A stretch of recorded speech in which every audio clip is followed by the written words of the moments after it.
Welcome to Happy Home with Dan and LaTane. We are a real estate couple that focuses on faith, family, and financial freedom. So today's episode 8, and we're going to talk about the hard truth about what it really takes to get started into real estate.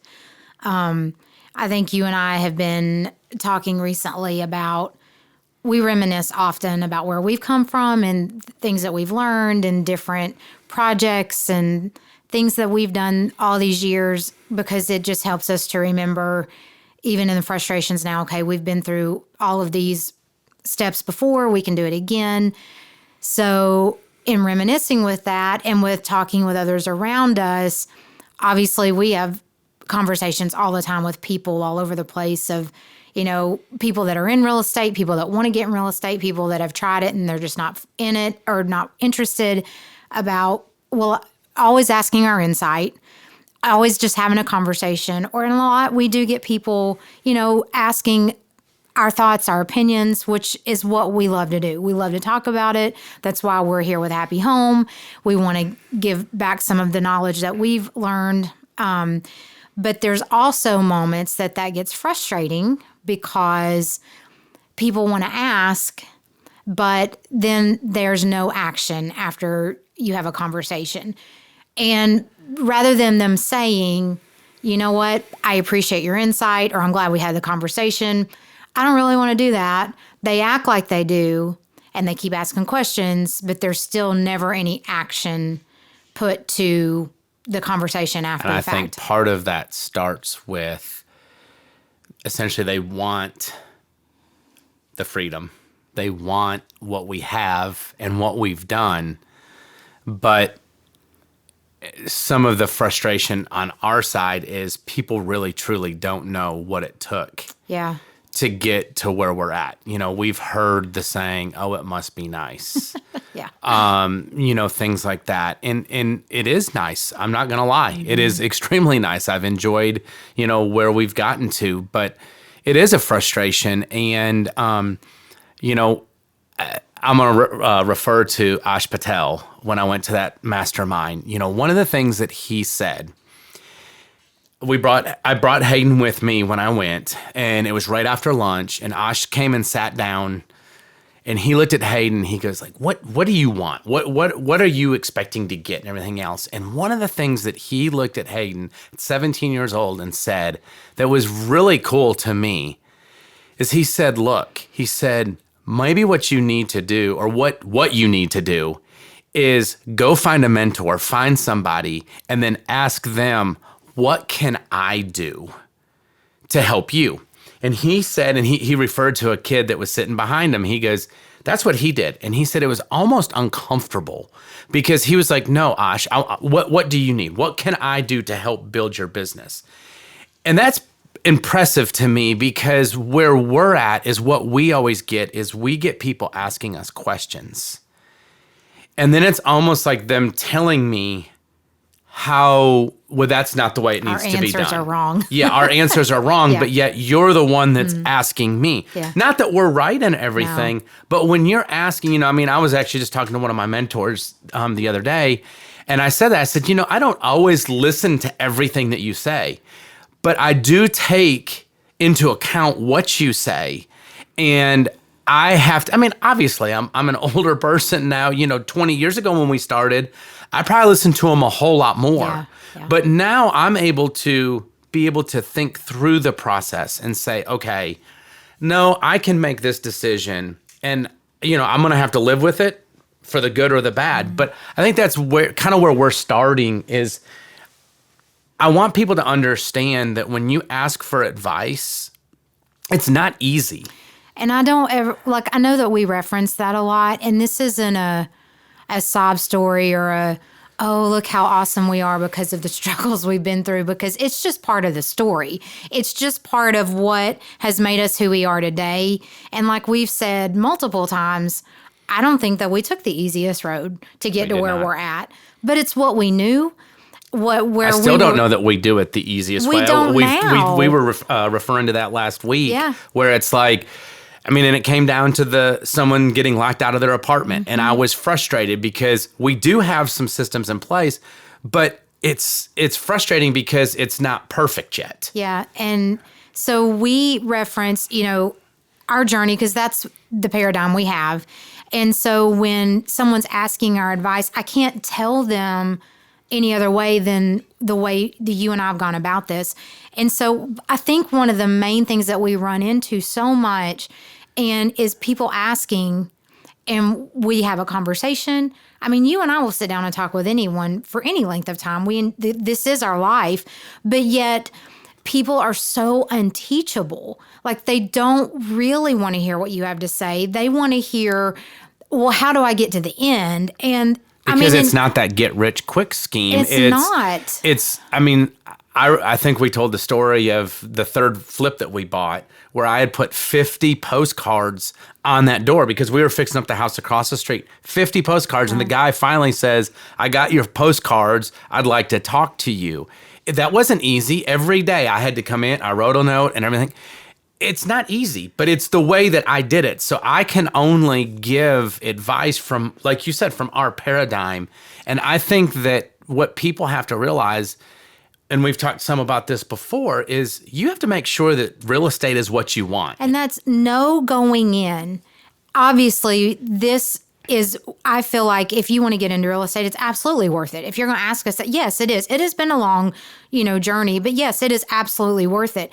But know why. What is your motivation, and why do you want to do this? Because if it is, well, I want to buy a house and next week I want to be making all kinds of money, well, then that might not be the right road for you. But if you're looking for, I just want an investment opportunity, I want something for down the road, I do want to start building cash flow. If that is your goal, that's fine. No, it's not going to happen overnight, but absolutely, yes. But don't expect to sit down, have one conversation, and get all this insight, and then turn around and become a millionaire in a month, because that's not the way this works. Essentially, they need to go home and do their homework. Yeah. They need to go home and do their time of, and not just us, anybody. There's so many sources out there. You know what? Go listen to people. When I started, our fun was after we sold a flip, we'd go out to dinner, we'd go to Books A Million, and we would go buy a book on real estate, Yeah. and I would get the next harebrained idea of what we were going to do. And I think that's the thing that people are missing, is that there is work on your side. When you get into real estate, you can't just depend. You can't have someone spoon feed you. We were talking about our diet and us trying to eat healthier and stuff. It's been a huge struggle. Yeah. For you and I. Yeah. We've been dealing with it for a year and a half, and we're terrible. But we don't blame somebody else. And when I talked to my trainer the other day, I just told her, I was like, this is on me. I'm the one that's got to make the decisions. And I think it's in anything. Our son's going to college. He's fighting through right now his first year of college. Anything worth having is worth a fight. Yep. And you can't just expect it to be given to you. And I think that's something that I want to get across to people, is to understand you've got to know that you want to do real estate. That's the number one thing. This can't just be a half-hearted thing. Mm-hmm. And then you're going to have to fight, and you're going to have failure. Failure happens. And that's where you learn. But get your resources. If it is sitting down and having a conversation with us, we are just one resource. Talk to several people, several successful investors in several different classes that have done a lot of different things. Find resources in books and online. And I think that's part of the problem, is all of us have become so accustomed to everything being at our fingertips that everything should be like that. But it's not. And any job you're working at, you don't get promoted every month or all of a sudden just because you decide that's what you want. You work for it. You work for that promotion and to move ahead. If it's a side gig, now network marketing is huge. And I think it's a great industry to be in if that's what you want to do. But that takes work. It's not, let me go sign up and put something on social media and I'm going to make all kinds of money. And we've gotten so programmed to this instantaneous gratification that everything's supposed to come so easy. And it's just not. And Find your resources. You don't just have one, have several. Talk to a lot of people. Get a lot of different points of view. And I think going back, what you're saying is going back to like what Ash said, what can I do for you? Make sure that you are doing things to advance. So you come talk to us or you have another mentor. You know what? Take steps. You might hit a brick wall every time that you're going, but if you're at least taking some action, I think that's one of a big problem with people is people don't want to take the action. They don't. And to actually follow through with something. So start, if your mentor says, hey, go research this or go do this, go do it. Don't expect them to do it for you. This is your real estate journey. Exactly. We've already had our real estate journey. Yeah. We're trying to help you find that freedom and you to find that. So make sure that you're, back to what you said, being teachable. Make sure that you're being teachable. Make sure that you're the one that's pushing, that's advancing these thoughts. When you find something, maybe you present it to me or to whoever your mentor is, and say, hey, I saw this, this, and this. What do you think about that? That means that you're putting in that time. And when you do hit a brick wall or it doesn't go as planned, don't automatically point the finger at everyone else and be like, well, they did this wrong or it's not. Look inward and be like, okay, something fell apart here. What role did I play in that? How can I do this different next time so I get a better outcome? You know what? There are so many factors in every real estate deal that can make it go good or bad that are out of your control. But what is in your control? What can you do different? What can you look at? Be willing to take some personal responsibility and say, you know what, maybe I didn't handle that one right. Or maybe I didn't do this in a timely manner. Maybe I didn't do my due diligence and I didn't research enough to know this particular property. And that's okay. That's going learning. to happen. The thing that you said is your due diligence. You know what? There are times that I've just made decisions and bought stuff. And after I've bought it, I'm like, oh, shoot, I should have looked at that a little closer. Yeah. I had enough buffers in there at different spots. It might have been our budget or it might have been the sales price or whatever that we were able to work through it. But that is an awesome point is, just make sure that you're doing your due diligence. Make sure that you're taking responsibility. And when it doesn't go right and you didn't, be like, okay, I should have done that better. Yeah. And no, next time I won't make the same because mistake that makes again. you who you are. That makes you, I will never, like, this isn't necessarily a bad thing, but the last flip that we did, this is probably the third one that we've kind of had on a main road. That has been something that we have learned that on a main road, it does not sell as quickly. It does People not. do not like that. So now that's kind of one of my things that when I go look at a property, I can say, okay, this is on a main road, so maybe I need to do a 10% price reduction because it's going to be a little harder to sell. Yeah. Taking personal responsibility. We were able to work through it. We took a little hit on the price, and that's just part of it. But take that responsibility in every aspect of what you're doing. When you're hooking up with a mentor, when you're looking at properties, when you make a mistake, it's just part of it. Along with that, and this has been one thing that you and I have talked a lot about recently, especially, is, it's hard to find people to work. I mean, it is. If it's a contractor, if it's individuals, a handyman, maintenance people, it doesn't matter. It's hard. Yep. I think truly for me, I think it's actually one of the hardest aspects. Thank goodness we've had a few very good people that has worked with us for a long time that I've kind of personally trained. But the thing is I think it's very important when you're getting new into real estate is make sure that you're finding people and you're not essentially stealing other people's workers. Yeah. You're not... Build your own network. And that takes work. It takes work. It takes time. It takes research. It takes going through multiple people until you find the right one. But... Well, let's stop on that. Us personally. Yeah. Last summer, we tried 2 different contractors. We did. We had to fire both of them. And each house, it cost us about $10,000. It did. We had to go back and redo and fix it. I mean, to me, that stinks. It was very, very frustrating. very Because the frustrating. thing is we did have crews that we knew could take care of that stuff, but we were doing multiple jobs. Projects, yeah. And so when we got to that point of, okay, let's hire this guy, and it cost us 10 grand, that was extremely frustrating. It was, but we learned. And so the next time we kind of vetted a little bit differently and maybe not giving them as big of a job, started with something smaller to where if it wasn't going to go well, we weren't out as much up front. And then the guy that we now have as a kind of a second crew now, that's exactly what we did. We gave him, first of all, we gave him too big of a job to start with. Yeah. He worked through it and was doing okay. And then we turned around and gave him a couple smaller jobs, and he's working out really well. Yeah.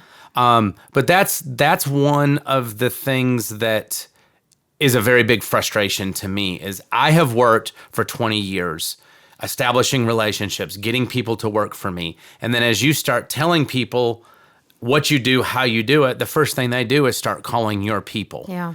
Make sure that you are, and I'm not saying that there's anything wrong with them using some of the same people that I do, but just make sure that the saying is your net worth is in your network. Mm-hmm. That's from buying deals, that's from selling deals, and that's from how to get them fixed up. Make sure that you have those contacts and those connections that you can make the phone call, that it's not having to go through somebody else. And know that part of a real estate portfolio is having a network, because if it's a small network of I've got a title company, I have a realtor I work with, I have a pest control guy, and I've got a maintenance guy. That's all you need, even on a small scale, and that's totally fine. But go through and find who you work well with, who works well for your schedule and what you have. Don't just, hey, Dan, who do you use for this and who do you use for that? And well, I'm going to go down your list and call all your folks, because, that's fine, because, we are all about sharing jobs and work, and because people, and that's fine. But what it comes down to is you're not willing to put in some work to find some people yourself, because this just seems like the easy way out. Right. And it really, in the end, doesn't help you, because you're not building your relationship yourself. And that is where you really start being able to move forward in multiple projects and using the same people over and over, because I've built a relationship with you and you know how I operate. I know how you operate. The people that we work with consistently, they know what you expect on a finished project. Right. When you walk into a new flip, Dan's going to want this, this, and this, because this is what we always do. It just makes everybody's life easier in the long run when you're working with people that you know and you know well, and you've built a relationship with and established a good working relationship to be able to do these projects together. Correct. And I think that is in every aspect, from finding deals to funding deals to the fix-ups to the maintenance side of things, is you have to establish, this is your business. You have to set this up. You can only take so much advice. And I guess the other aspect that we talk some about is just stop making excuses. You know what? I don't care what the real estate market is. If you talk to people that are in real estate right now, that are successful in real estate, don't talk to the realtor that's just sold 1 or 2 houses. Talk to an investor that's been doing this for 20 years. When is a good time to buy? Right now. It's the right time to buy all the time. The key is to understand your deal. Is, if interest rates are up, you're going to have to buy a cheaper deal. You have to establish your business and make sure that you're finding deals, make sure that you're because the thing is, there's a certain point that you can only depend on somebody else. If you're going to keep on advancing and doing things, you have to learn how to do this yourself. You have to get out there and learn how to grind, learn how to find these deals. Now, does it mean that they have to follow what we have done? No. Absolutely not. We took a long time. We've talked about that. We've been up front. In fact, we're doing things differently with our boys that they can do things differently than the way that we've done it from our experience. So is there ways to do this faster? There absolutely is. But you've got to go out there and you've got to do it. You have got to put the work in. And I think that's the thing that we've just constantly go back to is people want what we have, but they're not willing to put the work in. It's not easy. It wasn't easy when I was working at the fire hall, and then I'd come home, change my clothes, and go work. It's not easy. Is it worth it? Is it rewarding?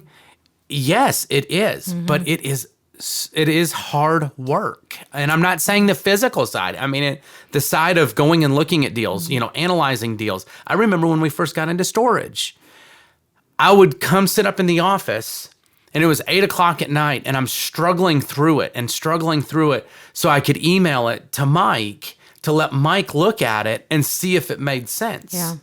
And it was just, you just got to learn to fight. You can't give up. And one thing that I have said recently, just kind of putting some things together, to kind of do like a guidebook and stuff, is just never giving up. That real estate was the direction that I was going, and I was never going to give up. I just couldn't give up. And oh no, I guess that was kind of my passion that, when we started talking about this episode, and I hope that it didn't come across as, being rude, but it's just sometimes, guys, you've got to step in. Just get your hands dirty and get started. Know that you're going to make mistakes, but you're going to fail. You're Prepare. going to make mistakes, but know up front. And yes, get advice. Get a specific deal and go ask advice. But just get in there, because you learn by doing. And just the more you do, the more you're going to learn, the more you're going to be exposed to things. Because hearing something is one thing, but actually doing it and seeing it yourself is a total different aspect of learning. I love what you just said. You said, get a deal and let somebody look at it. There is a difference between having a deal or a possible deal. It might be garbage. Oh, yeah. But if you could come to me and say, hey, I found this house. This is kind of what I figured out. What do you think? That's a whole lot better than a bunch of hypotheticals that you've, heard your friend's grandma talking about. Actually have something that you can present. Yeah. Because once again, that shows that you're putting some effort into it, that you're not just hoping to make, $60,000 on a flip or $1 million on a storage deal, and you've done nothing. Yeah. You've got to put that effort in, and and this is where it becomes easier too.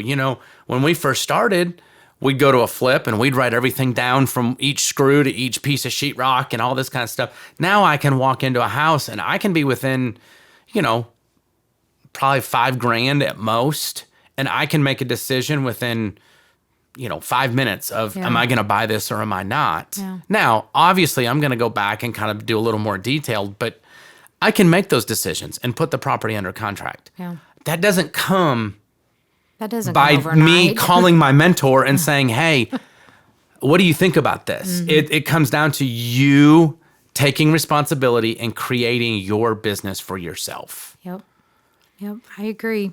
So, is there anything else? I know that's been my rant the last week. So I just wanted to kind of talk about it and get that out there. I do want to say, like we have said multiple times, you know what? I'm willing to talk and sit down with anyone that wants to do it. And, but just what I would encourage anybody, just jump in. If this is really what you want to do, and you've thought about this and kind of what to expect and what all this is going to, just jump in.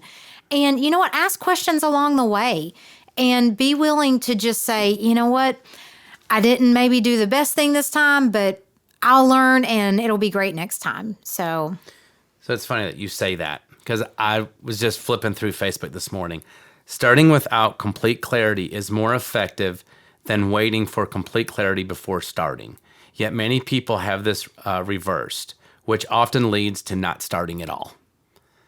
I think that is exactly, just jump into the game. My thing is get into the game. Yeah. Even if it's a base hit, who cares? Yep. Get into the game. Get into the game. I agree.